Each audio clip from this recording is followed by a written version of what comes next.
स्वस्ति न पूषा विश्ववेदाः स्वस्ति नस्ताक्षो अरिष्टनेमिः स्वस्ति न बृहस्पतिर्दधातु। ओम शांति शांति शांति।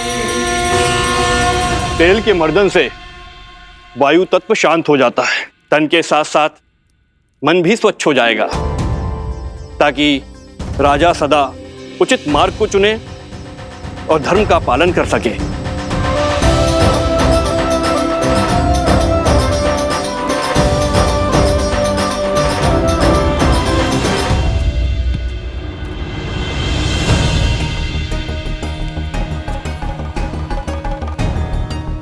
ये क्या हनुमान, आपका पग स्थिर क्यों नहीं? भैया, आप मुझसे पूछ रहे हैं? कारण तो आप ही हैं। मैंने क्या किया? भैया, आप तो भूल ही गए, जब मैं लक्ष्मण भैया के लिए संजीवनी बूटी का पर्वत उठाकर ले जा रहा था, आप ही का तो बाण लगा था मुझे। बस ऊपर आकाश से धरती पर धन से गिरा। भरत भैया, बड़ी विकट मोच आई थी मुझे इस पैर पे। परंतु उसके पश्चात तो आपने अपने बल और बुद्धि की पराकाष्ठा पार कर दी थी। पूरा का पूरा युद्ध लड़ा है आपने। उद्देश्य की पुकार में पीड़ा की चिंता कहाँ स्मरण रहती है लक्ष्मण भैया। आपके पग को भी तेल मर्दन करवाना पड़ेगा हनुमान। भरत भैया, आपका विचार तो बहुत अच्छा है, मेरी भी यही इच्छा थी। उचित है, मैं आपको वेधशाला भिजवा देता हूँ। भरत भैया, उसकी आवश्यकता क्या है? इतना तेल प्रभु को छूकर व्यर्थ जा रहा है। यही उपयोग में मैं ले लेता हूँ। तेल का तेल, उस पे प्रभु के स्पर्श का मेल, स्वर्ण पे सुहागा।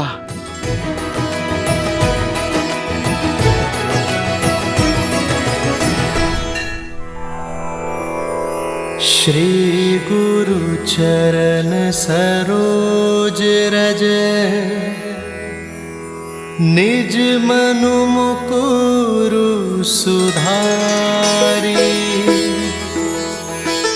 बरनउँ रघुबर बिमल जसु जो दायकु फल चारि। यही तेल प्रभु श्री राम को स्पर्श करके आया है, मेरे तन और मन को स्थिरता दे सकता है। समझ रहे हैं भरत भैया? सब समझ में आ रहा है लक्ष्मण। इनके पग की पीड़ा, इनके तन की अस्थिरता, सब बहाने हैं हनुमान के। सत्य तो ये है कि भैया के तन को स्पर्श करके आया हुआ तेल भी हनुमान के लिए प्रसाद है, पावन है। सच में हनुमान की भक्ति अनुपम है। पर ये तो कम है, अभी तो और अभिषेक होंगे। भैया को माटी भी लगाई जाएगी।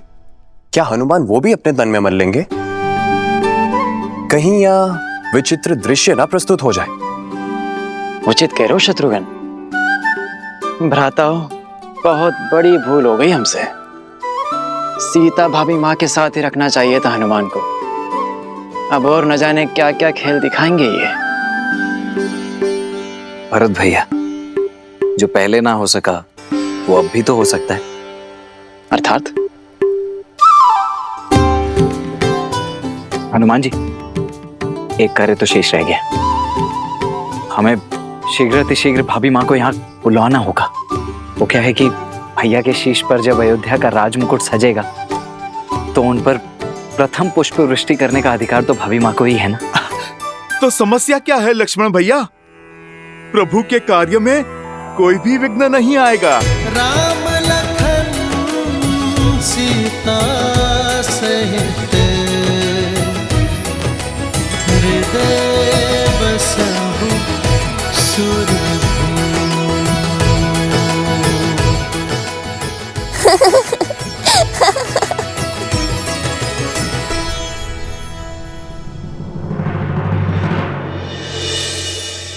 क्या हुआ देवी? इस शुभ अवसर पर महर्षि पराशर के गंभीर मुखमुद्रा का कारण सोच रही हूँ। कदाचित उन्होंने नक्षत्रों और नियति की चाल को पढ़ दिया है। स्त्री के सम्मान का प्रश्न है महादेव। मुझे सीता को दिव्य सिंदूर रूपी अस्त्र जाकर देना ही होगा। माता, दिव्यता का सिंदूर से क्या संबंध? सिंदूर न केवल माथे पे लगा लाल रंग है और न ही किसी स्त्री के विवाहिता होने का प्रतीक। स्त्री अपने मांग में सिंदूर के साथ विवाहित जीवन के सुख, समृद्धि और स्वास्थ्य के रंगों को भी भरती है। सिंदूर एक ऐसी ढाल है जो सभी प्रकार की नकारात्मक ऊर्जाओं से पति और पत्नी के संबंधों की रक्षा करता है, भीतर और बाहर के सभी द्वंद्वों का अंत करता है।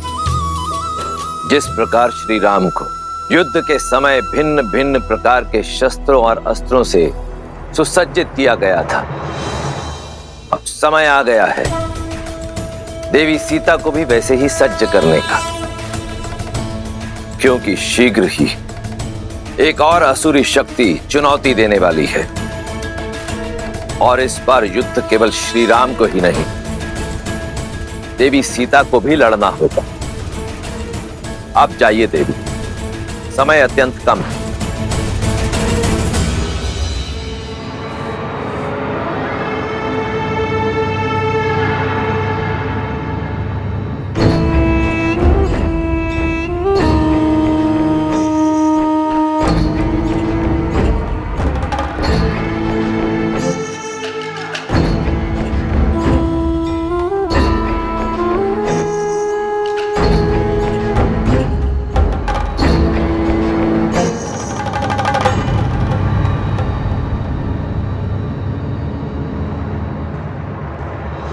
अद्भुत, अप्रतिम है ये सुंदरी।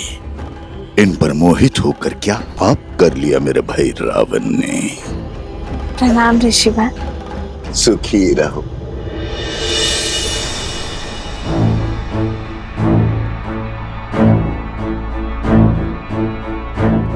तुम्हारी सखिया कुछ विचलित लग रही है। हाँ ऋषिवर, इन्हें कुछ विचित्र स्वर सुनाई दे रहा है, किंतु मुझे कोई अनुभव नहीं हो रहा। अद्भुत। ब्रह्मांड में निरंतर अनेक ध्वनियां गूंजती रहती हैं। शब्दों और विचारों की तरंगे उठती रहती है। दुर्भाग्य होता है उन लोगों का जो उसे सुन नहीं पाते। कोई बात नहीं,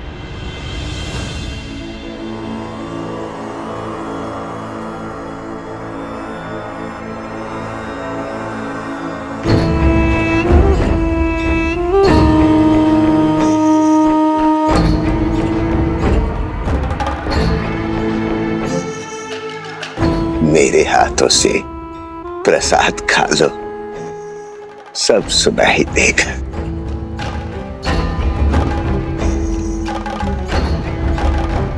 लो।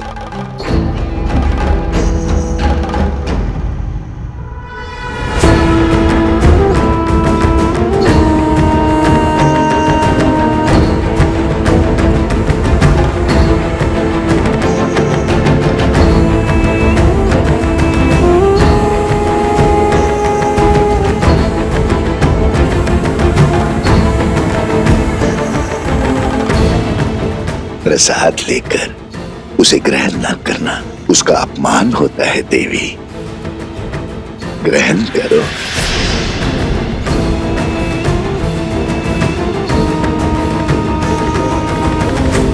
क्या हुआ, कोई संदेह? संदेह नहीं, समर्पण है ऋषिवर। श्री राम के राज्याभिषेक के लिए मैंने व्रत रखा है। आज राज्याभिषेक के बाद ही मैं छठी पूजन का व्रत खोलूंगी। क्षमा कीजिएगा ऋषिवर, किंतु मैं ये प्रसाद अभी ग्रहण नहीं कर पाऊंगी। प्रणाम। कल्याण हो।